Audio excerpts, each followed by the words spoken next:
Hey y'all, it's Taylor from Tattooedteacherplans. Welcome back to my channel. Today we're doing something a little fun.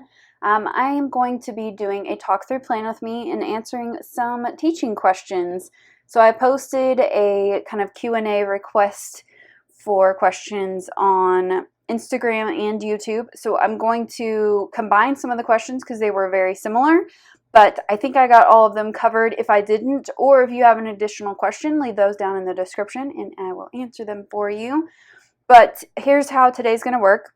I'm going to lay down the foundation and speed you through, and then when we get to the day-by-day plans, then I will go ahead and go back to regular speed and answer y'all's questions as I plan the week. And I have this really fun kit from Scribble Prints Co. It's called Victoria. It is just adorable and I really like it. So here, this is the mini kit, and I do have a couple of add-ons I'll show you in a minute. This is the full box page, and I've already kind of marked where I'm going to use the full boxes on which days. I'm not going to be using this one because it's really the artwork. It's not like her. I like her, but her hand is bothering me. I don't know. It's me. It's my hang up. But I am going to use the other ones and the additional full box, which I'll show you in a second. Here are the boxes and headers. We've got some functional stuff on this page. The deco is so cute. I'm going to use that across the top. And then the bottom washi is just so cute, and I am going to use this extra full box. So I did add on the glitter headers and the extra boxes, so those will be very useful. And I think we're ready to get started. So like I said, I'm going to speed you through this first part of just like laying down the stickers, and then when we get to the plans, I will answer your questions.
right, here's what we have so far. I've got some of the full boxes down. I've got the sidebar finished, and this deco looks so cute up there. I love it. And I have my school labels down from Virgo and paper. So let's go into Monday, and I'll start answering some questions for you guys. So one of the first questions that I should probably answer is, what do I teach? Which is 10th grade world history. I have 3 classes, 2 regular classes, and then 1 honors class. And the rest of the time I'm doing like instructional coaching type things. So that is a little bit about me. I do some tech coaching and some instructional coaching. So that is what I do. I totally did not get out my plans, so let me do that. Here we go. Okay, so this is the first day of school. One of the questions was, if you have to change grade levels, what grade would you pick? And I think that would have to be 9th grade world geography, which most kids in Texas take at 9th grade. I just love world geography. It was one of my favorites. It's why I have this compass tattoo. It's just one of those classes that always keeps you on your toes. It's so good. I love it. I think I'll fill out at the very end and just keep going. But yeah, world geography, just because you get to cover so much stuff. You cover history, culture, actually reading geography maps and all that. So yeah, I kind of miss teaching geography a little bit. But 9th graders are like weirdos, and you never know what you're going to get from them. Let's see. I do want to mark my videos. Let's do that first.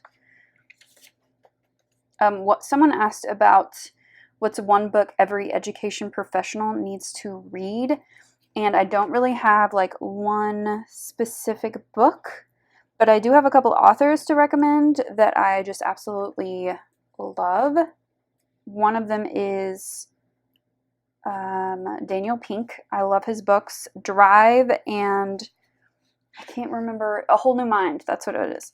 A Whole New Mind is great. That's one of the first like education books I ever read that like really changed my mindset. Where's my whiteout? There it is. Okay, so yeah, those books for sure. Also, anything by George Couros is great. And I also really enjoy Brene Brown, just for like personal development, but also like you get kind of an insight into your kids and the way that they think and what they do and why they do the things that they do. But yeah, I've just really learned a lot from her books, a lot.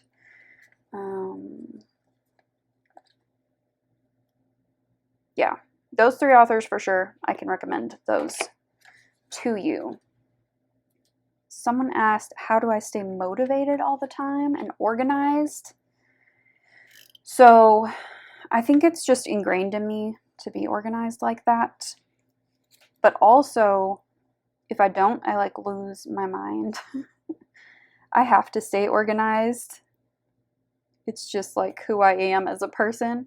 But also having different planners for different reasons. So I do have my planner lineup on my channel. I uploaded it a couple of weeks ago, and yeah, that I have 4 planners. Each planner has a different purpose, and they help me keep on track. So I do have some health goals, and I have financial goals, and just all kinds of goals. And having 4 planners keeps everything separate, but also like in its own place.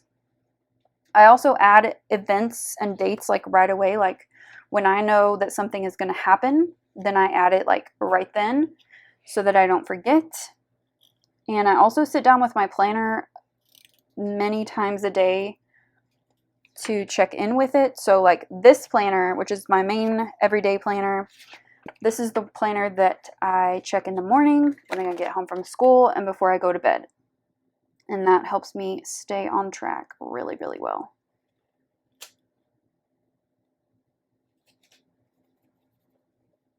And I take my EC folio, like on the go folio with me when I need it. I think I'll put a checklist here. I probably won't do much, but I feel like a checklist needs to be there.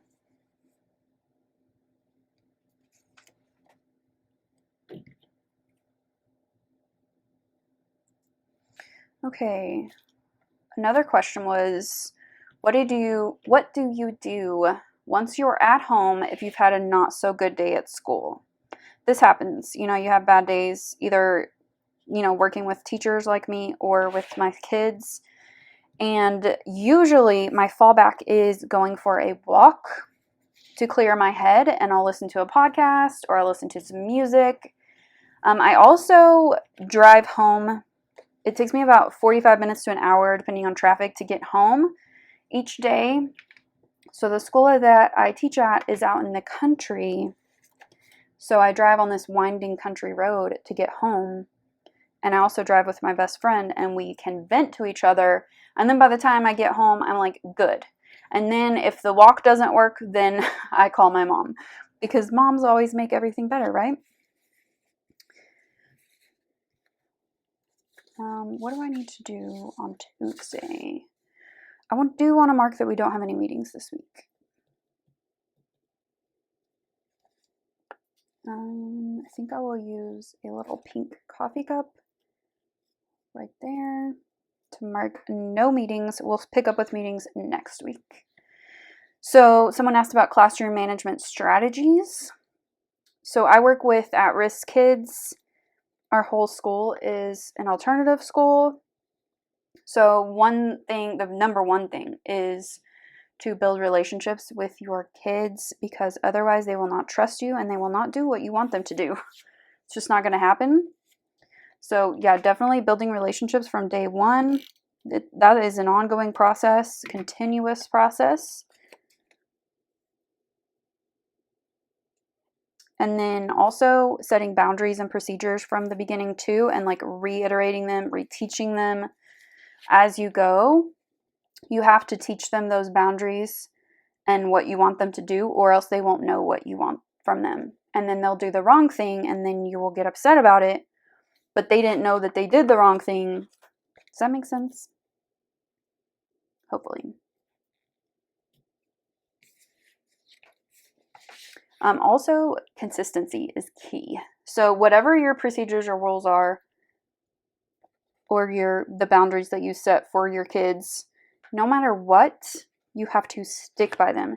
If they don't have clear knowledge of what you want from them, then they get confused and they get frustrated. So definitely consistency, sticking with it, even when it's hard, even when you want to have sympathy for them about something, you have to stick to your guns, Okay, someone asked this funny question. It made me laugh. Do teachers have favorite students? And yes, we do. If every teacher has favorite kids, if they say I don't have favorite students, they are lying to you, because they do.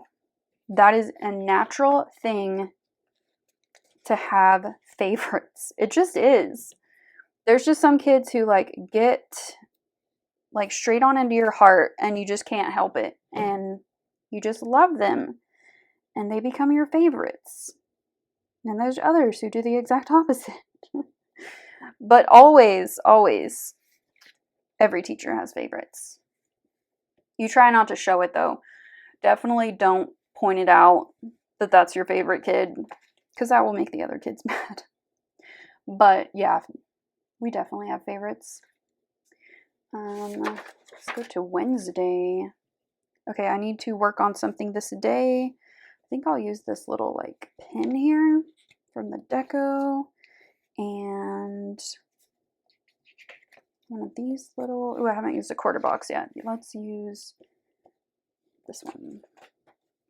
I am going to go ahead and write on this one because it is on Wednesday.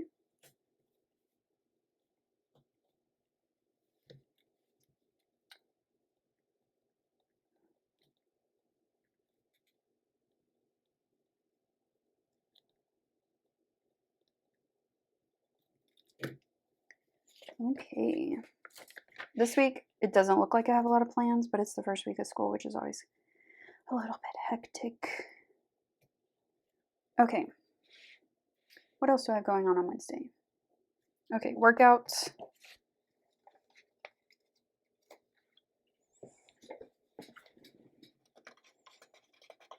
So this is for a workout on Wednesday. I guess I should put two pink things next to each other, but that's okay. Totally fine with me. So that's a workout. Another question, how do you discipline students? So yeah, that's part of the job, is you teach those boundaries, and then when they break them, you have to teach them how, like, that's not what they're supposed to do. So at my school, we have this thing called the low-level referral system. So the teacher gets the first 4 steps in the kid's discipline each 6 weeks, and then it goes to the principals. Now, if it's something like really serious, then it'll go like straight to the principals. But if it's something that's managed by the teacher, then I'm going to move this up actually. Then you give detentions, and they just get progressively longer, and you have a conversation with the student during those detentions. And then once it gets to a certain level, then it goes to the assistant principal, and she will take care of it and make sure that they get further consequences. It's also talking to other people. We have a behavior resource officer. He is trained in this. He's really, really good with the kids. He's like a therapist and a counselor, and he is a really good resource. And the assistant principal is a really good resource. So we have lots of steps that the teacher can manage, but we have like backup whenever needed. So I like it. It's really worked for me. Last year I didn't have any kids that got to the any of the higher levels besides 2. So I think I'm done with Wednesday. This is a very like kind of weird week. Okay. Meaning boring week. Thursday. Thursday. What do we have going on? Oh, we have a leadership team meeting. Okay, so how much time do you spend prepping is another question. And that is I say I work on stuff every single day. So I try to reduce the amount of time that I have to like sit down and work on something by working on it every day. So every single day I'm working on lesson planning. Usually I'll try to do like a day or 2 every day, and that helps me from sitting down and spending like 5 hours on it. So I think adding it all up, like 5 to 8 hours a week I spend prepping, but it's spread out throughout the entire week. So my goal is to never ever have to bring things home. Now I don't always get there, but that is my goal each day or each week, is to not bring anything home. I stay on top of stuff, grading. I don't ever get bogged down with grading because I try to, like, once kids turn it in, I grade it, send it back. So yeah, that keeps me from really like getting bogged down with the prepping and grading and stuff. What else is going on? Oh, tidying up UK. Another question was about advice for people considering teaching. And I think my biggest advice would be to do student teaching if possible. If you're doing an alternative program, you can still usually do student teaching. You can request that. I know a lot of people who have done that, and you are generally more successful if you have student teaching because you learn so much. You also need to find a mentor to talk to and like pick their brain, whether it's a current teacher or retired teacher. Again, that's something you can find through student teaching or your student or your teaching program. So yeah, a mentor is a great. Observations are key as well, and try to observe lots of different kinds of teachers and different subjects too. Like, you can learn from other teachers outside of the subject that you want to teach.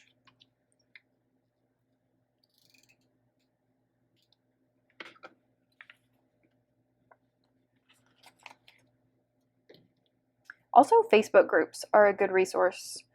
I am in a couple of different teacher groups. They are very specific to, okay, so my favorite one is called Teacherinos, which if you are a murderino and a fan of My Favorite Murder, then you would recognize that because it's teachers who also like true crime, and that is my favorite group. Those are my people, and I like that group so much. They are fun, and they just like they're really honest and realistic about everything, and that's what I like about them. So yeah, Facebook groups, there's a ton out there though, and you can definitely find one that will work for you and your style.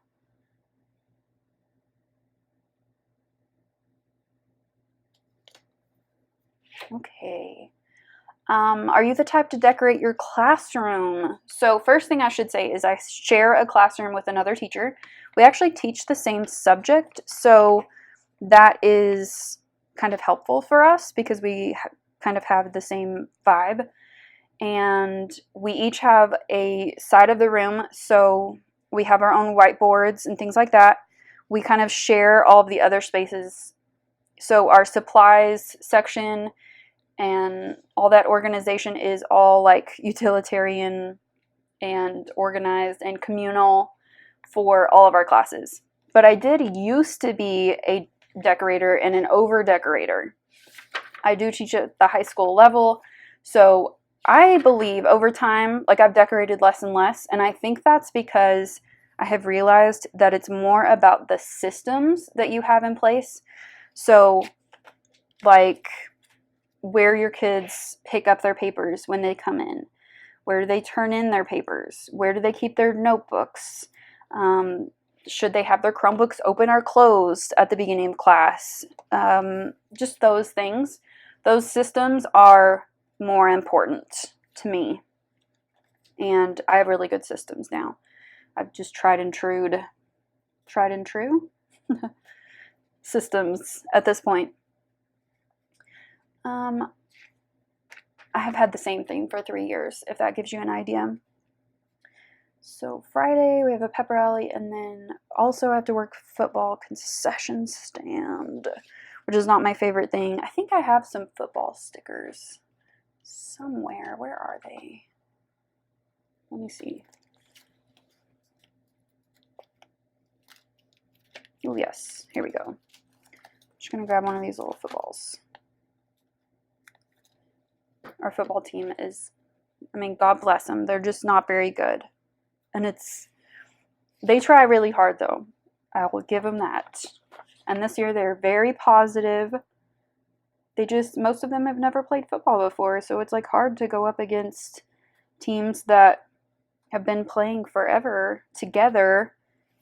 And then we've got a bunch of kids that have really just never played before. So they try their best. So I'm just going to layer some of these. I have some old deco.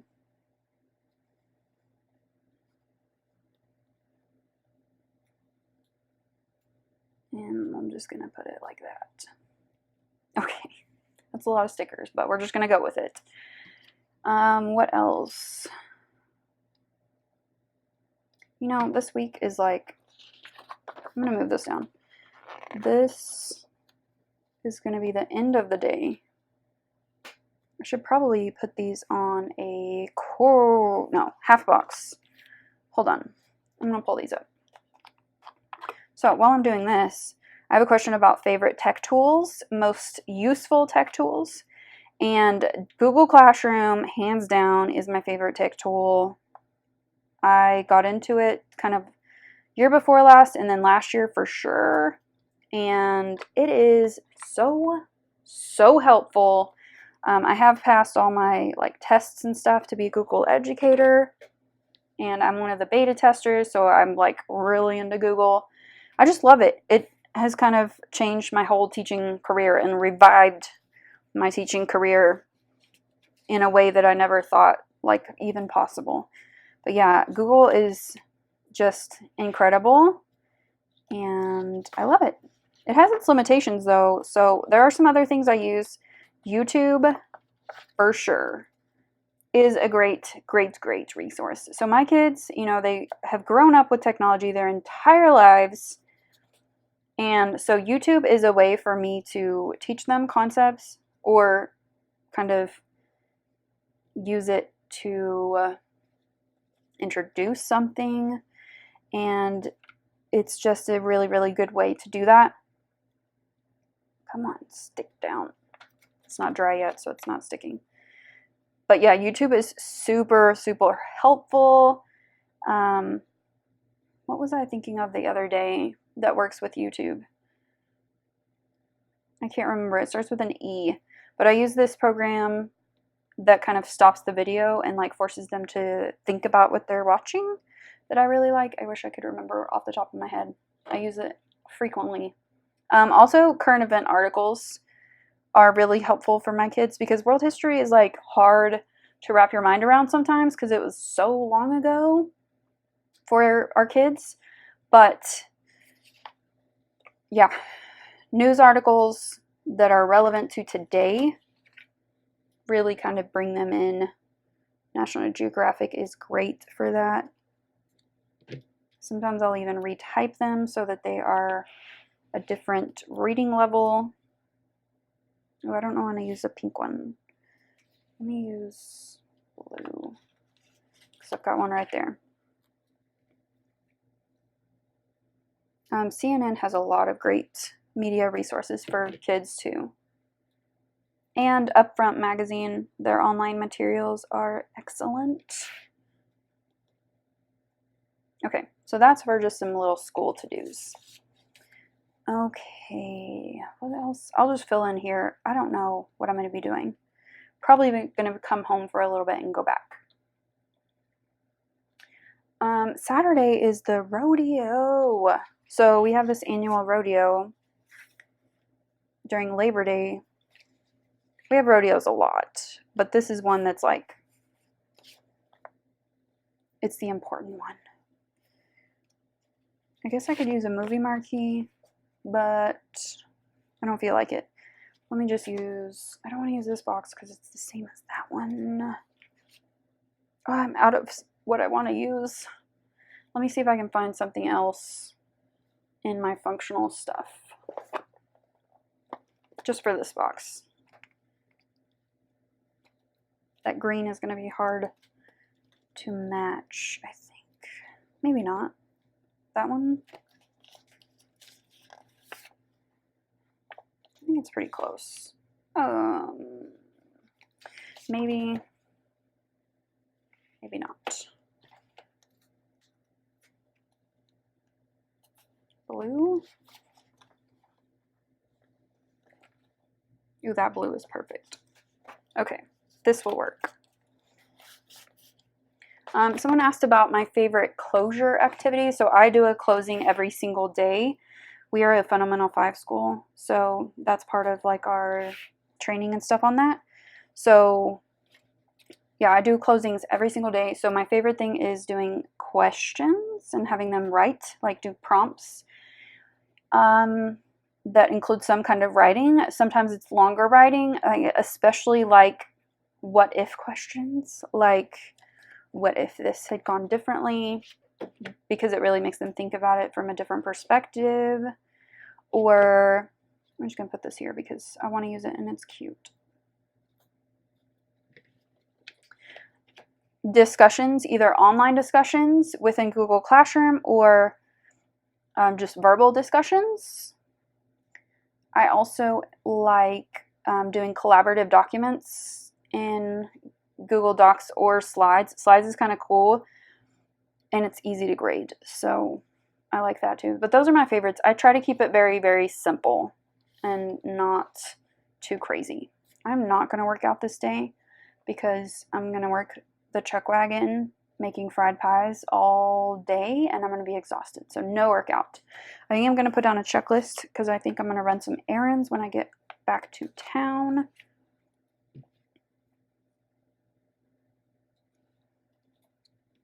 I got this question multiple times on multiple platforms, and that was, why did you choose teaching, or what led you to teaching? And that would be My family probably is the best answer for that. I'm going to put down a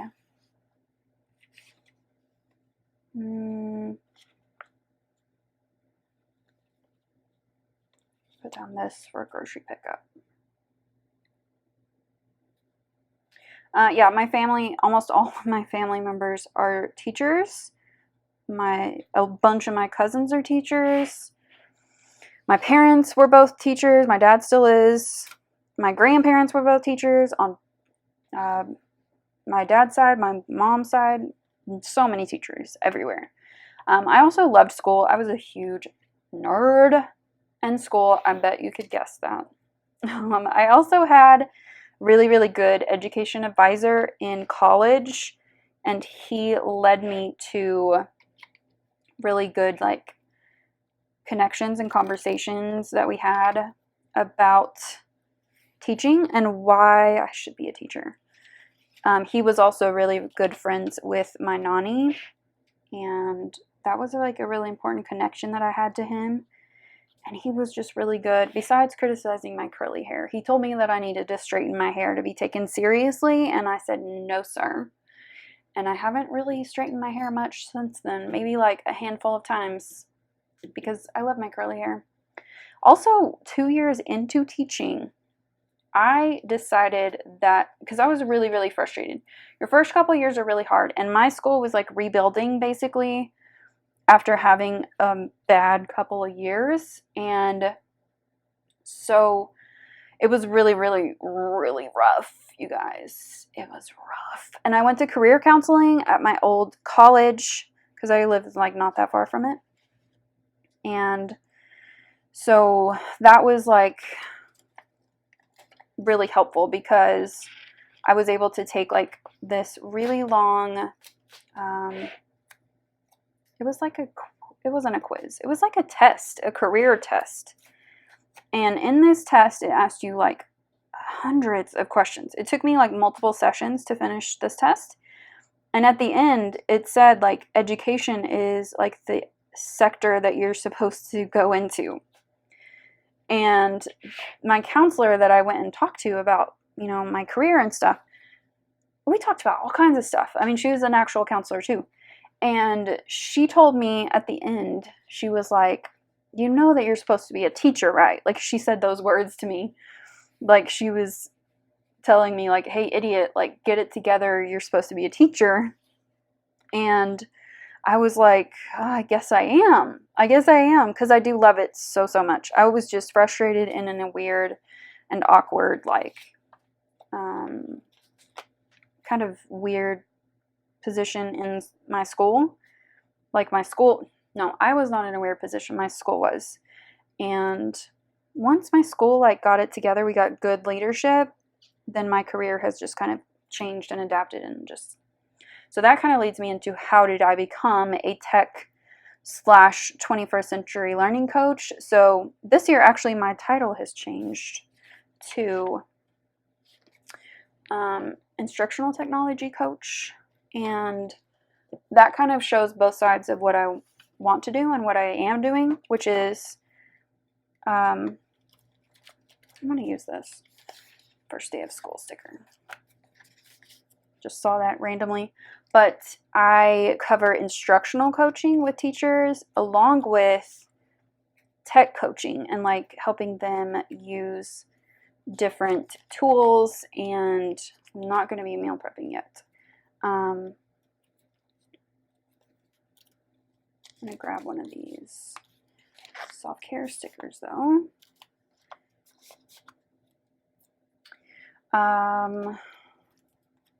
Film. I'm going to film on Sunday.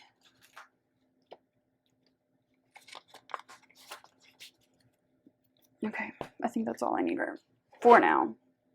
So first thing is getting into this whole thing was in like 2011 or so, maybe even before that, I was using tech at my school when that was not like the cool thing to do.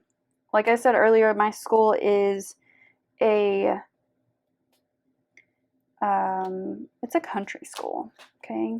But we have kids who are at risk and they need a lot of support.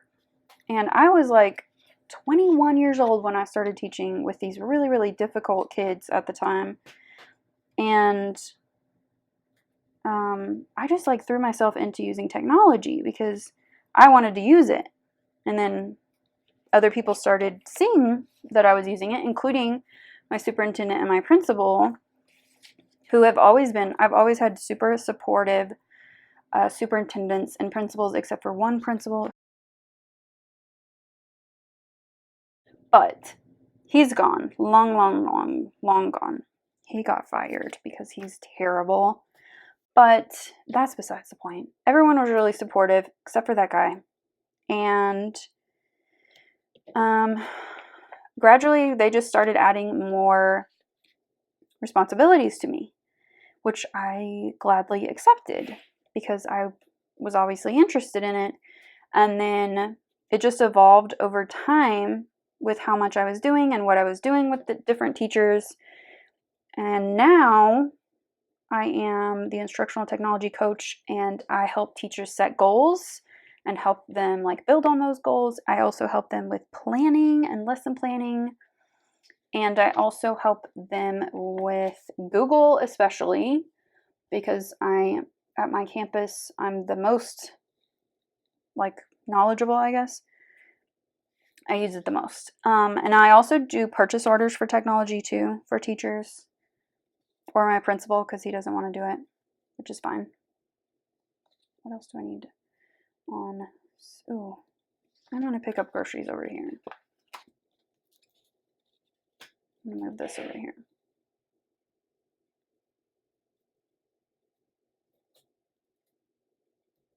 Right there. And then over right there, I'm going to put this one. No. Yeah. This one. To order my groceries and meal plan and stuff. Okay. Fixed that. I don't have room for my prayer list this week. I don't know what I'm going to do. And then I think I'll just put a little checklist down here. I got one more. I don't love that it's that color though.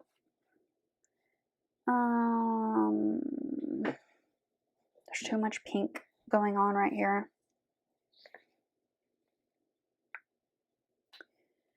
Let me pull.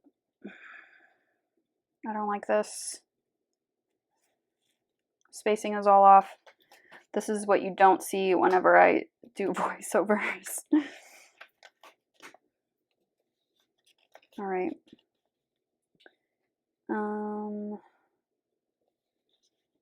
I'm gonna pull this down, I think. See if I can get this up without ripping it. Come on. Come on. I think I have a few more questions left. Let me see. Oh no, that was it. I think. I'm pretty sure. So yeah, that was fun answering those questions. This is my third year doing my little Q&A with questions, which I think is really fun. I'm going to cut this down, finish up Sunday real quick.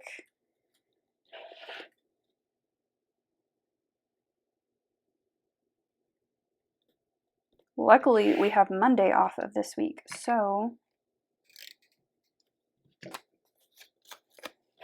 I can do a bunch of stuff on Monday because I'm going to be exhausted after concession stand and rodeo. Okay, and then film on Sunday, and I need to pick up my groceries.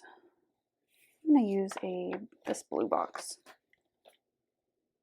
My spacing is still off, but I'm just going to have to deal with it.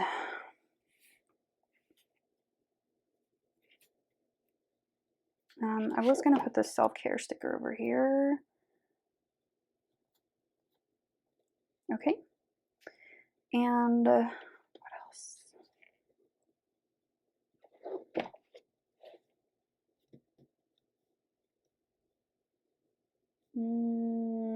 I think I got everything. Wow. This is looking so cute. I love the artwork in this. It's so cute, except for the girls. I love everything else. It's just adorable. So I'm going to go fill this out real quick, and I will be right back to show you my pre-planning all finished up.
All right, here's my pre-planning all finished. I will be back in a minute to show you the finished spread.